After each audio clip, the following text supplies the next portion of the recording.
Armando, thanks at pinagbigyan mo ako pare. Tuwang-tuwa si Alden nang dumating siya sa Paradise Resort ng hapong iyon.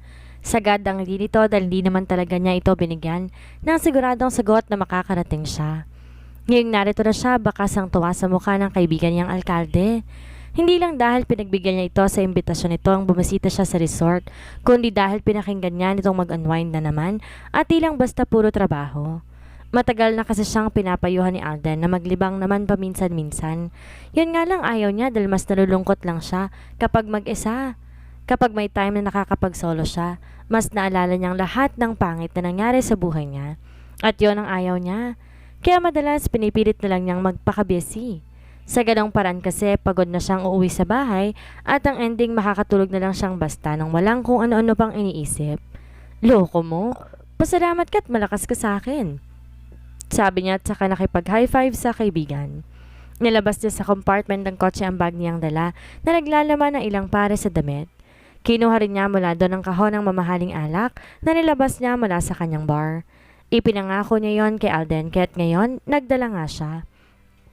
Thanks a lot dude, let's go. I'll show you your room. Nagpatiuna na tong maglakad at giniya siya nito sa ilalim ng mga cottages na nakapaharap sa dagat. Kagaya sa Villa Celestina, maganda rin ang lugar. Patuloy noon na maraming bakasyonista na nakasalubong niya kanina sa entrada. Marami na rin nakita niyang nag-check out. Kabi-kabila ang mga guest na gusto pang humabol sa paglangoy sa beach bago tuloy ang pumasok ang panahon ng tag-ulan. This will be your room, Rorme. Ang dalawa sa tabi mo niyan ay mga guest din. Bisita ng pinsan kong si Jason. Mamaya siguro sa party makikilala mo rin sila. Anito na itinuro ang dalawang magkatabing kwarto sa gilid ng sa kanya. Magkasinlaki ang mga yon. Salamat pare ha. Siya nga pala, where's Sandra? Nakangiti niyang tanong. Lumawang din ang ngiti ni Alden nang marinig ang pangalan ng babae. Halatang in love ito at masaya siya para sa kaibigan. Hindi birong lungkot na pinagdaraanan nito nung mawalang asawa, kaya para sa kanya, deserve nitong muli ang sumaya. Lalo pa nga't dalaga naman si Sandra. Susunduin ko pa lang, dude. Kaya maiwan muna kita, okay lang ba? Isang tapik sa balikat niya ang ginawa nito na ginantihan din niya. Oo naman, sige na. Lakad na't sobrang halata na hindi ka na makapaghintay na makita pa siya. Nalulokso niyang sabi. Kilala niya si Alden na seryosong tao at istrikto pagdating sa paglilingkod sa bayan. Pero pagdating sa babaeng mahal nito ay magiging malambot ito at palaging nakatawa. Nagtatransform nga daw ito kapag babae ng usapan, sabi ng iba. Kung sa bagay, gano'n naman yata talaga eh. Naalala na naman tuloy niya ang mga huling sandali nila ni Meredith na magkasama. Noong mga panahong ang akala niya ay si Melanie ito at siyang asawa niya. Masaya din siyang palagi noon. Marami nagsabi na biglang nag-iba ang aura niya dahil naging masayahin din siya. Kabaliktaran ngayon na sabi nga ng mama niya, para siyang pinagsakloban ng langit at ng lupa. Para nakalimutan na nga yata niya kung paanong maging masaya. Bumalik siya sa dati at mas parang lumala pa ang lungkot niya kaysa nung una siyang mabigo. See you later, dude. Maya-maya may naghahatid ng food sa room mo. Pwede ka rin munang mamasyal after, sabi pa ni Alden bago tuloy ang tumalikod. Salamat pare, ingat ka. Pahabol pa niyang sabi sa kaibigan. Maganda ang silid na pinagdalhan sa kanya ni Alden. Sa lahat na nakita niya kanina, pinakamalaki rin ang tatlong nagkatabing silid na ang isa ay inookupan na niya. Kagad niyang nilapit ang likod sa malapad at malambot na kama. Kung wala siya dito ngayon, malamang na nakakulong lang siya sa kwarto niya sa mansyon maghapon. Lalabas kapag kinatok ng maid para kumain at muli nang papasok pagkatapos. Hindi na niya maintindihan ang sarili niya ngayon. Puno ng lungkot ang puso niya at hindi niya alam kung makakaalis pa ba siya sa kadilimang bumabalot sa kanya ngayon. Nangiting nakikita ng mga taga San Miguel sa kanya sa tuwing nasa munisipyo ibang-iba, sa tunay na siya kapag mag-isa na lamang siya. Na ang sayang nakikita ng kanyang mga kaibigan at kakilala kapag kaharap siya ay malayo sa totoo niyang nararamdaman. May 30 minutos na siyang nasa ganong ayos nang kumatok nga isang staff na may dalang pagkain, kagaya ng sabi ni Alden kanina. Late na para sa lunch kaya't naubos niyang lahat ng laman ng tray. Sabihin pang di na siya kumain kaninang umalis siya ng bahay. Nang matapos ay ipinasya niyang lumabas. Balak niyang mag-ikot-ikot para suyurin ang resort. Total mamaya pa namang gabi ang party ni Alden. He's wearing a khaki shorts and a white plain shirt. Sa paa ay nakasuot lang siya ng simpleng sandals. Kung titingnan, para siyang isang normal na bakasyonista na napadpad dito sa Paradise Island at hindi mayor ng isang bayan. Wala na siyang kasama kahit isang staff o bodyguard. Pakiramdam kasi niya nasasakal siya kapag ganoon. Walang privacy, kumbaga. Kasalukuyan niyang inilalak ang pinto ng silid nang bigla siyang matigilan. Bigla ang pagsasal ng tibok ng kanyang puso na makita ko sinong palabas din mula sa kabilang silid. Naturala siya rito at hindi makakilos. Kaya naman na magbaling to ng tingin sa gawin niya, huling-huling to ang kanyang pagkatigagal. It's Meredith, seriously facing him. God, he missed her so much. Gustong-gusto niya na itong sugurin ng yakap. Matagal nang napako ang mata niya sa dalaga at parang ayaw na niyang baklasin pa ang mga mata dito. Kaagad lumibot ang paningin niya sa kabuuan ni Meredith maya-maya. Wala pa rin tong ipinagbabago. Kagaya nooy taglay nito ang kagandang hindi po pwedeng hindi tititigan ng kahit na sino. Mapapatulala ang sinong makakamalas sa taglay nitong ganda kahit ano pang ayos at suot nito. She's wearing a floral summer dress na hanggang gitna ng mga binti ang haba. Nakalugay ang mahabang buhok nito na ngay halos nasa ibabaw na ng bewang. Sa tingin niya, mas pumuti din ang balat nito, hindi kagaya ng kasalukuyan silang nangangampanya. Nakasuot to ng simpleng flat na tsinelas sa paa. Napakasimple nga nitong tingnan. Nangibabaw ang natural-natural nitong ganda na kahit sino sigurong makamalas ay hindi po pwedeng hindi ito tititigan. Katulad na lang ng ginagawa niya ngayon. Maya-maya ay bumalik ang paningin niya sa mata ng dalaga. Pinakatitigan nitong mabuti. Ilang sandali pang lumipas, animo ito napaso sa titig niyang iyon. Nagbawi ito ng mata at unti-unti lumakad papunta sa dagat. Animo, hindi siya kilala. Kaya naman hindi siya makaget over. Para may kung anong nagtutulak sa kanya para lapitan to. May kalayuan na to sa kanya na magpasya siyang sundan si Meredith. Tinapatan niya ito sa paglalakad. Napatingin tong muli sa kanya nang gawin niya iyon. Hi! Hindi siya makapaniwala sa sarili. Kailan pa siya nautal, magsalita, lalo na sa isang babae? Bago sa kanya ang pakiramdam na tila nahihiya siya rito ngayon. Samantalang si Meredith bahagyang bumagal ang paghakbang at tipid na tipid na ngumiti sa kanya. Hindi niya alam, pero mas gumanda to sa paningin niya. Hi! Ganting sabi nito. Kayo pala yun nasa katabing kwarto ko? Ah, oo. Kami ni Jonas sa isa. Ang mommy at daddy ko naman sa kabila. Sa pagkakataong yon, sumeryoso na ito. I see. Pinsan daw ng friend kong si Alda na nag-invite sa inyo. Kilala ko ba siya? Kuryoso niyang tanong. Si Jason na nag-invite sa amin. Kaagad ang pagsikto ng kakaibang damdamin sa kanya nang marinig na ang Jason na yon ang dahilan kung bakit narito to ngayon. Na ito palang sinasabing pinsan ni Alden. Oh, okay. Ilang sandaling namayani ang katahimikan sa kanilang dalawa pagkatapos niyon. Naglalakad sila at hindi maalis ang mata niya rito. Kaya sa munting pagbaling nito sa kanya, nahuli na naman siya nitong nakatitig. Natawa ito ng bahagya, parang hinaplos ang kanyang puso dahil nga itong muli dahil sa kanya. Ang sarap pala sa pakiramdam na siya ang magiging dahilan ng pagtawa nito. May dumi ba ako sa mukha, Mayor? Tanong nito habang nakangiti pa rin. Hindi siya kaagad nakasagot. Para bang nabato-balani siya dahil sa pangiti nito. Noon kasi aaminin niya, panay sama ng loob ang idinulot niya rito. Wala. Gusto ko lang malaman kung kamusta ka na. It's been a long time, Meredith. At sa nakikita ko ngayon, magandang takbo ng buhay mo. At natutuwa ako para sa iyo. Huminto ito sa paghakbang. At umupo sa malaking tipak ng bato na nakatapak sa dalampasigan. Ginaya niya ito pero sa halip na maupo ay sumandal lamang siya doon. May isang lipa ang layo nila sa isa't isa. Napansin niya humugot muna ito nang malayong mahininga pagkatapos ay tumingin sa malayo. Okay naman ako. Kahit papaano natutupad na mga pangarap para sa sarili ko at para sa mommy at daddy ko. Kailangan ko magsumikap para sa kanila. Lalo na at ako na lamang ang natitira sa kanila ngayon. Anito na halatang malalim ang iniisip. Muli ay humanga siya rito. Si Meredith ang klase ng taong masikap at maabilidad, kaya naniniwala siyang aasenso ito pagdating ng panahon. Ikaw, Armando, kamusta ka na? Sa pagkakataong yon, siya naman ang napatingin sa malayo.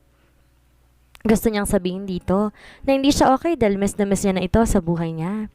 Gusto niyang malaman ni Meredith na hanggang ngayon ay hindi pa rin niya nakakalimutan ng lahat ng namagitan sa kanila. Pero hindi niya alam kung paano niya gagawin kung ganitong may Jason na sa buhay nito, na baka ng mga sandaling iyon ay nobyo na ni Meredith. Hindi man dapat ay nasasaktan siya. Okay lang din, busy rin sa munisipyo. Maraming projects na nakaabang para sa mga taga San Miguel ngayon. Sana'y marami magtulungan. Sa halip ay sagot niya. Nakakatuwa naman. Namiss ko na ang mga taga San Miguel. Nakangiti nitong sabi na para bang inaalala ang mga karanasan nito sa bayang nasasakupan niya. Ngayon niya mas napatunayan na ang lahat ng pinakita nito nung nangangampanya pa lamang sila ay totoo at walang halong pagkukunwari. Sigurado kung namimiss ka rin nila, Meredith. Marami ang may gusto sa'yo doon. Nangangampanya pa lang tayo mahal ka na nila. Sabi niya at saka muli itong tinitigan. Ako, miss na rin kita, Meredith. Sigaw na isang bahagi ng kanyang utak na hindi naman siya kayang isipin. Hindi naman ako nakikita nila noon kundi si Melanie. Si Melanie na asawa mo, Armando? Anito. Ako man ang gumawa sa lahat ng yon. Si Melanie pa rin ang minahal ng tao dahil siya ang asawa mo. Hindi siya nakakibo. Kung sa bagay, may punto ito. Kung noon ay wala sa hinagap na hindi ito ang asawa niya, ang taong bayan pa kaya? Meredith's POV. Para siyang nanaginip na makitang narito rin sa Paradise Island si Armando. Kanina na makita niya itong palabas ng kabilang silid, gusto niya itong sigurin ng yakap at ipakita rito kung gaano niya ito kamis. Yun nga lang naunahan siya ng hiya. Baka sabihin pa nito, masyado naman siyang feeling. Kahit gaano niya kagustong makita ito, marunong pa rin naman siya na magpigil. Alam pa rin naman niya ang dapat sa hindi at ang tama sa mali. At ang isa pa, hindi niya dapat ipakita kay Armando na masyado siyang attached dito. Daig pa niyang pigilin ang sarili. Kung hindi, baka siya na naman ang magmukhang tanga sa bandang huli. At ngayon nga, na mas malapit na naman ito. Abnormal na naman ang tibok ng kanyang puso. Nakakatawa pero nag-aalala pa nga siya na baka marinig nito ang tibok niyon. Matagal-tagal din niya itong hindi nakita at ang akala niya ay okay na siya. Akala niya magiging normal na lang kung sakaling magkukrus man ang mga landas nila. Pero hindi pa pala. Kamusta na sa bahay ninyo? Ang mama mo, kamusta na ang kondisyon niya? Hindi niya na napigilan pa na tanong dahil talaga namang napapalapit siya sa ginang, kaya kahit papaano ay gusto niya itong pakibalitaan. Matutuwa siya kung malalaman na mabuti na ang lagay nito ngayon. Naging mabait ang mga to sa kanya at di siya pinakita na hindi maganda habang nasa poder siya ng mga ito. Kaya kahit papaano gusto niyang alamin kung kumusta na ang mga tao sa buhay ni Armando. Pamilya at tunay na anak ang turing nito sa kanya. Noon, ni Mrs. Del Rio kaya katutuwa niya kung malalaman niyang tuluyan na itong gumaling at nasa mabuti ng kalagayan. Maayos naman ang mama. Alaga pa rin siya ng nurse na nag-aalaga sa kanya noong naroon ka pa. Sabi nito habang nakayoko at tinatalisod ng paa ang buhangin sa ibaba. Ewan niya, pero sa nakikita niya malungkot ang araw ni Armando at noon lang niya nakita na ganoon ito. Parang pinipiga ang kanyang puso sa nakikitang anyo nito ngayon, pero ayaw naman niya na ipakita rito na naaapektuhan siya. Mabuti naman, tipid niyang sabi, tsaka muling ibinalik ang mga mata sa dagat. Namayani ang katahimikan sa kanila sa mga sumunod na sandali. Nag-umpisa siyang mailang dahil parang nagpapakiramdaman lang silang dalawa. Sina mommy at daddy mo, kamusta? Ganting tanong nito maya-maya. Napatingin siya ulit kay Armando. Nag-angat tong muli ng tingin at tumarap na naman sa kanya. Nagsalubong ulit ang mga mata nila pero siya ang kaagad na nakabawi ng tingin. Ayun, okay naman na. Kahit nung una nahirapan silang tanggapin ang lahat. Naging mabigat at mahirap ang mga unang buwan. Ngayon, unti-unti na silang nasasanay na wala. Natanggap na nila na ang lahat. Iniiwasan niyang magbanggit ng tungkol kay Melanie dahil naging asawa pa rin ito ang kanyang kakambal. Ayaw na magpapaalala pa dito sa mga masasakit na nangyari. Good, tipid nitong sabi. Pagkaway muling nagyoko ng ulo. Nagkaroon tuloy siya ulit ng pagkakataon na mapagmasdan ito. Pero nagangat itong muli ng paningin at nahuli nito na pinag-aaralan niya ang anyo nito. Pakiramdam niya ay mapulang-mapula ang kanyang mukha dahil sa hiya. Paano niya tinanggap na wala na si Melanie? Hindi siya makapaniwala na ito pa mismo ang uungkat ng tungkol sa bagay na yon. Pero naisip niyang baka gusto lang nitong malaman ang pinagdaanan nila bilang pamilya. Ang totoo, hindi ko naman masyadong ramdam na nawalan na ako ng kapatid. Wala naman kasing matatawag na memories ni Melanie. Ang mommy ang masyado nasaktan. Matagal nilang inasam ni Dad na umuwi si Melanie sa amin, pero hindi nila akalain na uuwi siya ng malamig ng bangkay. Sa bahay kasi ng mga magulang nila ito binurol, bagay na ang mommy niya ang may gusto at nirerespeto naman niya yon ni Armando. Ikaw, tanggap mo ba na wala na si Melanie sa buhay mo, Mando? Lakas loob niyang tanong, makalipas ng ilang sandali. Hindi niya maintindihan pero gusto niyang malaman kung kumusta ito ngayong tuluyan nang nawala sa buhay nito si Melanie. Napansin niyang tumingin muna ito sa gawin niya ng ilang segundo. Pagkatapos ay tumingin sa malayo, tsaka humugot ng malalim na paghinga na hindi niya alam kung para saan. Naghintay siya sa susunod nitong sasabihin. You know what? Nang mamatay si Melanie, noon ko lang na-realize na minahal ko naman pala talaga siya. Naging mag-asawa nga kami, hindi ba? Pero dahil siguro sa dami rin na naging dahilan ng pagkakaroon ng lamat sa relasyon naming dalawa, di na ganun kasakit ang pagkawala niya sa buhay ko. Siguro naging daan yung mga nangyaring yon para maging handa ako sa kaning iwan niya ako pagdating ng panahon. Blanco ang mukhang sagot ni Armando. Di tuloy niya malaman kung ano ang mararamdaman nito ng mga sandaling iyon. Parang ang bigat-bigat ang dinadala ni Armando at gusto man niya itong damayan ay parang may pumipigil naman sa kanya na gawin iyon. Sasagot pa sana siya nang mula sa gawing kaliwa niya ay matanaw ang paparating ng mga magulang. Gulat ang mga ito na makita si Armando pero naging maagap ang batang mayor. Kaagad sinalubong nito ang mga magulang niya at nagbigay galang sa mga ito. Kinuha nito ang kamay ng mommy at daddy niya tsaka nagmano sa mga ito. Natutuwa kaming makita ka rito, iho. Kamusta ka na? Narinig pa niyang tanong ng daddy niya kay Armando. Maayos naman ho ako. Kayo ho. Pasensya na ho kayo at hindi ako nakakadalaw sa inyo. Marami ho kasi ang trabaho sa munisipyo eh. Ganting sabi ni Armando. Naiintindihan ka namin, iho. Mabuti pala't nandito ka rin ngayon. Ani naman ng mommy niya. Tumingin to sa kanya bago sumagot. Naimbitahan ho ako ng isang kaibigan. Kamag-anak ko yata niya yung may-ari nitong resort. Matagal na ho niya akong niyayaya dito eh. Kaya ngayon ho na medyo maluwag ho ang schedule pinagbigyan ko na. Buong galang nitong tugon sa kanyang mommy. Ganun ba? Pareho pala ng dahilan kung bakit din kami nandito, iho. Kaibigan din ni Meredith ang nag-imbita sa amin. Sabi naman ng daddy niya. Kitang-kita niya kung paano dumilim ang mukha ni Armando. Nabanggit nga ho ni Meredith. Siya nga ho pala. Magmerienda na ho ba kayo? Tara ho doon sa resto at kumain ho tayo. Anyaya nito sa mga magulang niya. Siya ay natiling nakamata at nakikinig sa palitan lamang ng mga ito. Nang salita, tumanggi ang mommy at daddy niya pero namilit si Armando. Sa huli, ay nagpahinuho din ng mga magulang niya na pagbigyan na ang manugang. Natural wala siyang choice, kundi ang sumama rin. Pinihit na sana sila pabalik para tungin ng restaurant na malapit na silang silid nilang tatlo nang biglang umagaw sa atensyon niya ang kumakaway na si Jason. Nakangiti at papalapit sa may gawin nila. Meredith, wait! Tumatakbo na ito ngayon habang papalapit sa kanilang apat. Hinihingal ito na makalapit. Saan kayo pupunta?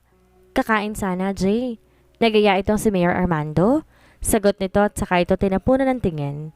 Hindi niya alam kung bakit pero madilim ang anyo ngayon ng alkalde. Malayong malayo sa aura nito. Kanina, nang sila lamang apat na mga magulang niya ang magkakaharap. Hindi rin niya alam kung namamalikmata lamang siya pero para nakita niyang nagtagis pa ang mga bagang nito at nang tapunan ng tingin si Jason. May lihim bang galit si Armando sa kaibigan nila ni Jonah? Tanong ng kanyang isip. Pero imposible. Hindi naman personal na magkakilala ang mga ito. Sa pagkakatanda niya, ito ang pangalawang beses pa lamang na nagkita ang dalawa. Nung una, nung kasama niya si Jason sa ospital, nang dumalaw siya noon kay Melanie. Ganun ba? Naunaan pala ako ni Mayor. Kinakatok kita sa kwarto niyo eh. Pero ang sabi ni John na lumabas ka nga raw. Anito na seryoso ring tinapunan ng tingin si Armando. Pero may halong angas. Ang mabuti pa, sumama ka na lang sa amin, Jay. Sa tingin ko, wala namang problema kay Armando. Tama ba ako, iho? Tanong ng daddy niya rito. Nang tignan niya muli si Armando, bumalik na ang ngiti nila sa mga labi, kagaya kanina. Nawala na rin ang kadiliman sa mukha nito. Bigla tuloy niyang naisip na doon nga pala maasahan ang batang Rio. Sa isang iglap ay nakakailang palito ng ekspresyon, lalo na kapag nakaharap sa maraming tao, kagaya ngayon. Wala naman akong nakikitang masama roon, Dad. Anito na sa direksyon ng daddy niya, diretsong nakatingin. Kahit pa si Jason ang pinatutungkulan. Armando's POV. Halos tapos nang magmerienda ang apat na kasama niya sa mesa, ay wala pang bawas ang kanyang pagkain. Ni hindi niya magawang sumubo dahil sa nakikitang sweetness ni Meredith at ni Jason. Inis na inis siya sa sitwasyon.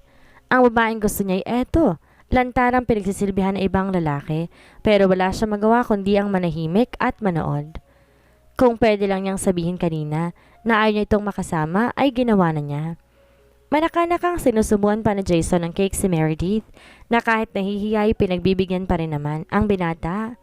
Base sa ngiti at reaksyon ng mommy at daddy nito, alam niya na gusto ng mga ito si Jason para sa anak. At kahit ayaw niyang aminin sa sarili, alam niyang hindi iyon kaya ng kanyang ego. Masakit sa kanya pero wala namang alam ang magulang ng dalaga na may namagitan sa kanila ng anak. Na hanggang ngayon ito ang hinahanap-hanap ng kanyang puso. Ikaw, iho, wala ka bang balak na buksan mo rin ang puso mo para sa ibang babae? Deserve mong lumigaya na masakit mang isipin pero hindi mo yata naramdaman sa piling ng anak kong si Melanie, anang daddy ni Meredith. Paano ba niya sasabihin sa mga ito na anak na mga ito ang kailangan niya, na si Meredith at wala ng iba pa ang gusto niya? Kitang-kita niya ng balingan siya ng tingin ng dalaga. Nagtama ang mga mata nila. Tinitigan niya itong mabuti bago siya muling nagsalita. Actually ho, merong isang babaeng naging dahilan ng hindi ko pagkakatulog sa gabi. Siya lang ang laman ng isip ko araw-araw, lalo na nitong mga nakaraan. Yun nga lang masyadong komplikado sa amin ang lahat. Kaya wala ho akong ibang magagawa kundi ang tanawin siya buhat sa malayo. Sinabi niya yon ay hindi siya kumukurap habang nakatitig kay Meredith. Gusto niyang maramdaman na ito na hindi ito ang tinutukoy niya. Pero maya-maya lang nagbawi na ito ng tingin. Muling binalingan ang katabing si Jason. Muli itong sinubuan ng binata at muli namang nagbigay si Meredith. Parang unti-unting sinasaksak ang dibdib niya habang nakaharap sa dalawa. Parang wala man lang itong pakialam sa mga sinasabi niya. Siguro nga kay Jason na lang nakakaalam ang pagtingin nito ngayon. Baka nga ganap na itong nakamove on sa lahat ng nangyari sa kanila. Kung ako sa'yo, hindi ko sasayangin ng oras. Dude, maikli na lang ang buhay ngayon. Grab lang ng grab ng opportunity kung alam mong wala ka namang nasasagasaan na ibang tao. Ani Jason na hindi yata nakakahalata sa matatalim niyang tingin. Gustong tumikwas ng uso niya dahil hindi naman niya hinihingi ang opinyon nito. Bigla-bigla na lamang nagsasalita. Sa inis dito, hindi niya ito pinansin.